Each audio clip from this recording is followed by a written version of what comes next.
Hi mga ka-teen life, good afternoon to everyone. Kamusta mga ka-teen life? Panginaot kong anamo sa Mayang Panlawas. So viral ni siya sa Facebook mga ka-teen life. Located ni siya sa Matina, DGT, Central Park, Davao, Global Township. So libre ni siya mga ka-teen life. Wala din siya bayad. Dala inyong pamilya, loved ones ninyo, relatives ninyo, co-worker, classmates, barkada ninyo. Free ni siya sa tanan. So around 4 to 5 p.m. ko diha. So nagtuo ko until 6 p.m. kaya pa na ako. So yun ako ma-witness tong water fountain ba nga in different kinds of colors gani siya kay nindot ka ito nakita na ako sa Facebook ba again ay mga unexpected nga mga panghitabo nga di na ako nabot hunoon nga mahitabo sa ako happy to ko mag-collab sa mga ka-teen life kay wala lagi ko'y kaon.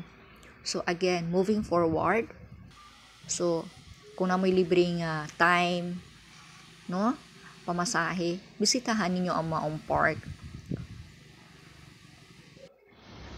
Maula mga ka-teen life update mo sa sunod na kong laag ug asa ko dapita napakoy atuan diya wa pa ko mahuman diha ang dapita. Pero next time mukha na jud ko usa ko maglaag-laag. So salamat kay mga ka-teen life ha. For more update, please like and subscribe on my channel Teen Life. Salamat kayo mga ka-teen life and God bless all.